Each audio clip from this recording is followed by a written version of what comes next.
Hi everyone, this is Adrian. And I'm Carrie. And for this episode of the Scent Library, we are going to talk about the YSL Experience. This is going to be the first of a two-part series. We're going to talk about 9 bottles, and the next episode will be another 9 bottles. So we're going to start off with this one called La Nuit De L'Homme. I think if there's one fragrance that when I think of YSL, it's this one, La Nuit De L'Homme.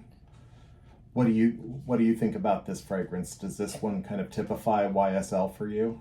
Well, I smell the cardamom really Yeah. right away, and it is YSL.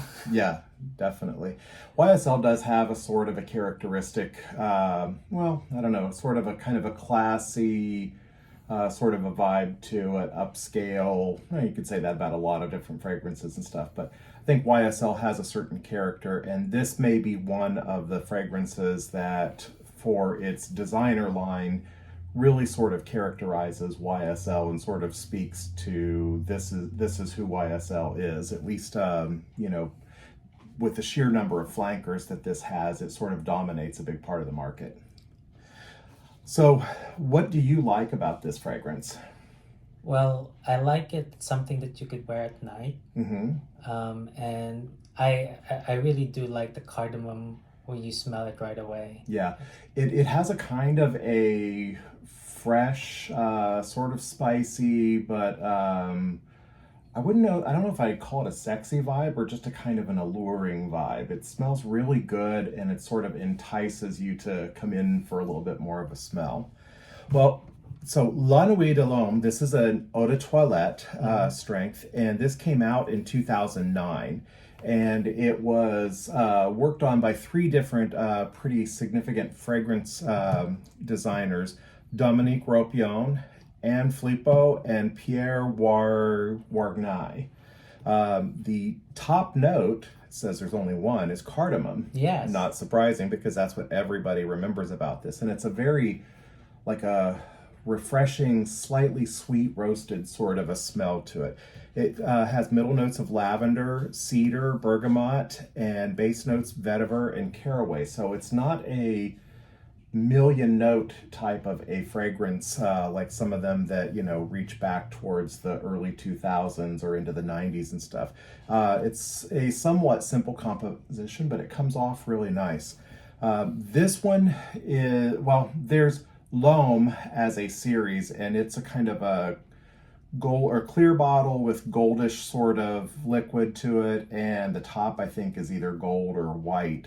And then La Nuit de l'Homme was a flanker of it, but everybody really knows this one more than just about any of the other Homme fragrances from the YSL lines.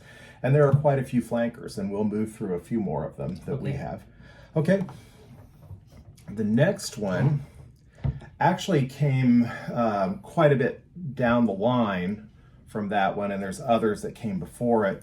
But just to kind of keep with the La Nuit de l'Homme before you get into some other flankers off of the main composition of that, this one is La Nuit de l'Homme Eau de Parfum.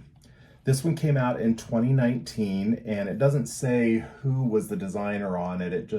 The references I find is just that it's a YSL house redesign, so probably some internal fragrance designers. Supposedly, it's kind of based on La Nuit de l'Homme, but to me, it really doesn't sort of hold a dead ringer to it. It's got a lot of sort of heavier, spicier feel to it, and I don't think it's as easy to wear. Oh, okay. In your experience with this one, what did you think of it compared to La Nuit de l'Homme? Well, it also has cardamom, but what I noticed is the sandalwood. Yeah. It gives it a more oriental fragrance. Right. It says that this one has notes of cardamom, grapefruit, which I never can smell the grapefruit in it, leather, lavender, clary sage, tonka bean, sandalwood, patchouli, and vetiver. So it has quite a bit of spicier notes in there than the original one, and they definitely come off stronger, maybe almost a little bit syrupy sweet. Mm-hmm.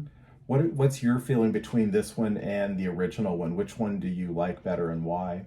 I think I like this one better. You actually like this one better. Yes, I do. It's because it's more oriental. Yeah, it is. I guess that's a good way of sort of summing it up in a simple way. It has a kind of an oriental spice to it. I find it's harder to pull this one off in warm weather, and since I haven't worn it for a while until I recently was trying it again, and it's warmer weather, it doesn't please my sense of smell as much as maybe like in cooler weather, where the notes kind of come off a little bit differently. But definitely, this one is a little bit more of a niche taste. Not quite everybody that likes La Nuit De L'Homme is going to automatically love this one. I don't think that they're really all that much the same. It's not just a stronger version of La Nuit De L'Homme. It's not just a stronger version, it's different. Now, let's move into a couple other flankers of this. And there is a Bleu line, or an Electrique line, which this one is Electrique. Mm-hmm. There's another one that a lot of people just go crazy trying to get, and it's really hard to get a hold of. We'll talk about in a minute. But let's talk about Electrique. This is an eau de toilette strength, and this came out in 2017. This is by Dominique Ropion, Anne Filippo, and Juliette Caragozzolo. Mm-hmm. I probably butchered that name. The top notes in this are green apple, lemon, mandarin orange, and then it has middle notes of geranium, lavender, sage, and orange blossom, and base notes of vanilla, tonka bean, cashmere, cedar, patchouli, and vetiver. So this one is definitely more of a freshie. Mm-hmm. I don't know that I would call it a blue fragrance. Maybe kind of more of a blue fragrance than, something else. It's described as an amber fougere. They don't really mention amber, but I guess it's just kind of the character of the fragrance. But this one definitely has a fresher take on it, and kind of powdery. Mm-hmm. What are your thoughts on this? This one is compared to the next perfume we're going to talk about, which is Bleu Electrique. This one, I think, is more sour, just because it has green apple and lemon on the top notes. Okay. So kind of a little more sour. Do you have a test strip? Yes. Let me smell this one on the test strip. See, I smell the more powdery, soft stuff like the geranium, the cashmere wood, vanilla tonka. I don't really catch as much of the fruit, but then again, those are top notes, and they probably already evaporated off of the tester strips. So there you go. Really, I think most scents, what you really have to realize is top notes are very seldom going to last longer than maybe half an hour to an hour. There are some that will last kind of longer, but in general, those fruity notes like bergamot, lemon, mandarin, things like that, they're very short-lived. They're kind of more for your pleasure when you first put it on, but because by the time you get anywhere and somebody notices the fragrance, you're down to the middle notes and the base notes. Okay, so this one is kind of hard to find. It's not nearly as popular as like La Nuit De L'Homme and stuff, and so you have to look for this one quite a bit. And when they have it in stock, if you are, try to get a sample of it somewhere if you can before you buy it, because it's not one that I think everybody's going to just automatically love. But if you know you like it and you see a bottle somewhere, you better grab it, because your chances of coming across it again may take 6 months to a year or so. So this one, I don't think it's discontinued, but it's very hard to get a hold of. Okay, now for one that everybody just, for the last year or so, seems to go nuts about. La Nuit De L'Homme Bleu Electrique. Yes. I don't think of this, once again, as a blue fragrance, but it is fresh. It does have a sort of, maybe a powdery sort of a vibe to it. And between the two, Eau Electrique and Bleu Electrique, I like this one best. What are your thoughts on this one when you wore it? Seems like a blue fragrance. Does it seem like a blue fragrance? Okay. I guess maybe that sort of freshy shower fresh sort of vibe to it or something like that. Yes. Is what comes off as blue.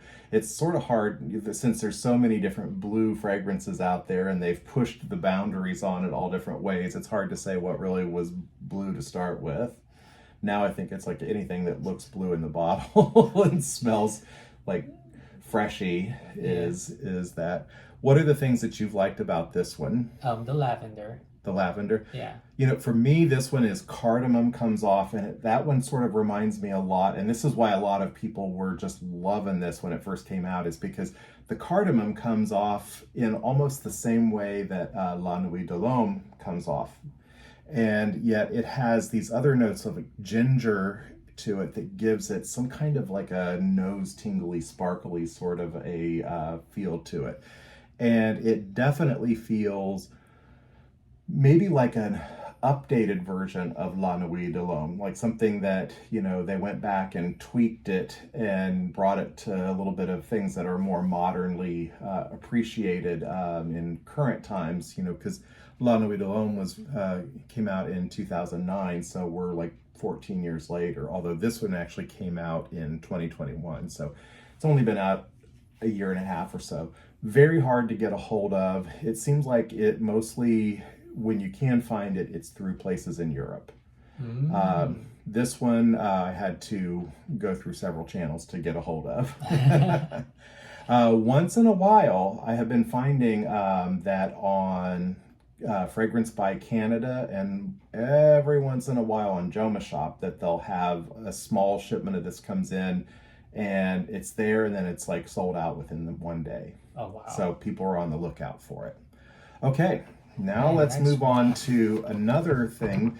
So YSL has had several successful fragrances over the years that they have either retired or they just either it wasn't selling very well or something, but enough people really wanted a sort of a revival of them that they came out with these La Collection bottles. And in some ways, they're kind of like a modern revival of the old scents that they carry the name of. And in other ways, I don't know so much. The notes are not incredibly parallel. Maybe if I had older bottles of some of these things to try them against, which a lot of them I can't find at all, then I would say it's like, oh yeah, this is a modern sort of a retake on it. But for right now, it seems like maybe they took 2 or 3 things that really sort of make this scent characteristic and then put some other things together with it as supporting notes. They're good. They're not like the originals as far as the notes, though. I can't testify, though, to how they actually smell side by side because I don't have old bottles of them. The first one we'll go over is In Love Again. This one originally came out in 1998, and it was a Jean-Claude Elena. And the one here, the La Collection one, came out in 2011. So this one has top notes of blackcurrant, mandarin orange, middle notes of grape, rose, and peony, and base notes of blackberry and musk. So this one is marketed for women, and it definitely leans kind of more towards the floral side, I would say. It's very floral and fruity. But I think men can pull it off. Okay. What do you think about it? Do you think it's too feminine? It's very feminine, but I think all perfume should be unisex. Yeah, anyway. perfume is scent. Let me see the tester strip and see what the dry down is like.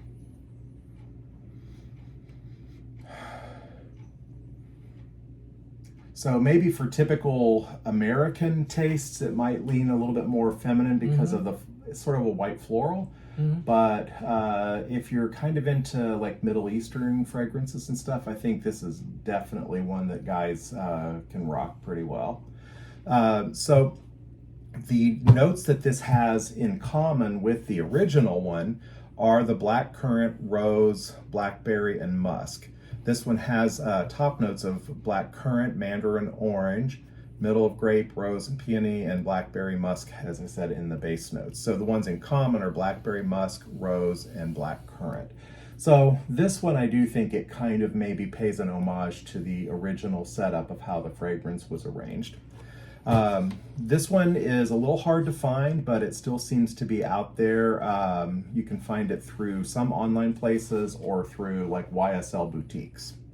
Now the next one is a real difficult one to get a hold of, but now and then I've seen some bottles coming through some different online places. The original M7 Oud was probably one of the first designer ouds to hit the market in the US and to really show that oud could be something that people like over here in this hemisphere. Before like the early mid 2000s, oud had been a thing that was pretty much only found in really Middle Eastern fragrances. So a lot of people over here were not really familiar with it. The original was by Jacques Cavalier and Alberto Morillas, and it came out in 2002. And this one is in La Collection Oud Absolu, is a 2011 release. It doesn't mention who the perfumers are. This one has a very simple composition: mandarin orange, patchouli, oud, myrrh, and labdanum. The only thing in common with the original is the mandarin orange and the oud. So that's what most people found most characteristic of the original one. And the original one at this time is definitely discontinued and exceedingly difficult and expensive to find on like eBay or other places like that. So the oud is not even that strong. No, and that's the thing, is because this one was one of the first kind of ouds that was marketed here in America. They toned it down. They definitely took a lot of the animalistic sort of a barnyard oud smell out of it and went with a lot of the more kind of freshy Laotian oud, I think. So it has a very palatable oud, and so people that have a sort of a desire to get into some oud fragrances, but not to, get in trouble with some of these ouds that smell kind of strong and maybe not generally well appreciated. This is a good one to use, and sadly it's a little difficult to find these days, but it doesn't seem to be discontinued. It seems to be that it's available through channels through Europe, and it sometimes makes its way over to the United States and Canada through discounters. I've gotten bottles through Fragrance by Canada, and I think, yeah, that's where I've gotten the bottles that I've gotten from, is through Fragrance by. Okay, now moving on to the last of the ones that we have by La Collection is Jazz. Jazz came out in 1988, and this is a woody aromatic fragrance. It was perfumed by Jean-Francois Lati, and this one has top notes of coriander, geranium, artemisia, cypress, and patchouli. Mm-hmm. The original one had also like lavender, nutmeg, anise, bergamot, basil, cardamom, cinnamon, carnation, all these other many things that makes it kind of confusing to keep in your head what that might smell like. But this one kept the coriander, geranium, and artemisia, and then substituted in like cypress and patchouli for some of the like other exotic woods and maybe oriental spice type smells that was in the original one. So this one is a 2011 taking over for the 1988 original. Okay, this one is Opium for Women, and this came out in 2009. And it has top notes of mandarin orange, bergamot, lily of the valley, myrrh, jasmine, apopanax, amber, patchouli, and vanilla. This one is an EDP release, or kind of an update of an earlier opium that was released in, I want to say, the 80s for women. And it's kind of a redesign of the original fragrance, which is no longer available. they simplified this one quite a bit. The old one had, I want to say, someplace close to 30 different notes in it. Wow. Yeah. And it became a real big hit. Dior, around the same time, came out with Poison. I think we've discussed in another video that the two of them released these things kind of around the same time, and both had a similar mystique, Opium and Poison. They were oriental, kind of fruity, exotic sorts of scents, a little bit floral, definitely spicy, and they kind of competed with people for the same sort of mystique draw. This one is a really nice one that I've found, although I don't think it wears all that well in really warm weather, but it definitely wears easier in warm weather than the older one does. What are your thoughts on this one? Floral. Floral? Very floral. Yeah, white floral. Lily of the Valley and jasmine. Comes through really strong. Mm-hmm. Yeah. Yeah, the original one, as I remember, the thing that really came through a lot for me, I have an old bottle somewhere of the original one. It's a very small bottle of the perfume, and you definitely smell like the like licorice, star anise, and some of the other like cinnamon sorts of smells and stuff that make it a lot more spicy and hard to wear in a lot of situations and stuff. This one updates it into kind of more modern times, and it's a lot easier to wear. Although a lot of people, if you tell them what it is, then they say, "Oh, my grandma wore that." Well, yeah, but this is 2009. This is a 2009 version of it, so they updated it. And really, I would say probably the things that remain the same are like the mandarin, the myrrh, jasmine, and maybe amber and vanilla. They kind of got rid of a lot of the stuff that's not all that popular in current perfumes, and stayed with the things that sort of made this the core of what people knew it as, so that at least it wasn't a total redesign. Okay, and then there's Opium for Men. Now this one is one of my favorite. Probably one of my favorite men's colognes or men's fragrances. This one came out in 1995, and it's by Jacques Cavalier, and it has top notes of black currant and star anise, those things that I was talking about in the other one, for the Opium for Women, the old one. And then it has pepper and something I'm not sure what it is, galanga. Do you know what that is? I don't know what it is. I don't know what it is. Bourbon vanilla, tolu balsam, and atlas cedar. So this one is definitely an unusual and I think a very attractive oriental spicy fragrance for men. I don't think there's anything else out there that's quite like this that I know of right off the bat. This one is, I think, definitely a pretty easy one to wear for, more mature guys. Maybe it's a little bit too spicy for like really younger guys and stuff. Certainly not something I would wear in hot weather, but definitely good for cooler weather. What are your thoughts on this one? Well, I like it for the star anise. Yeah. The licorice kind of smell. It's funny, I hate licorice as far as the taste, but I love the smell of it. Not so much the candied smell, but the actual real smell of the star anise. And I think this does a great job for a cologne to bring that out.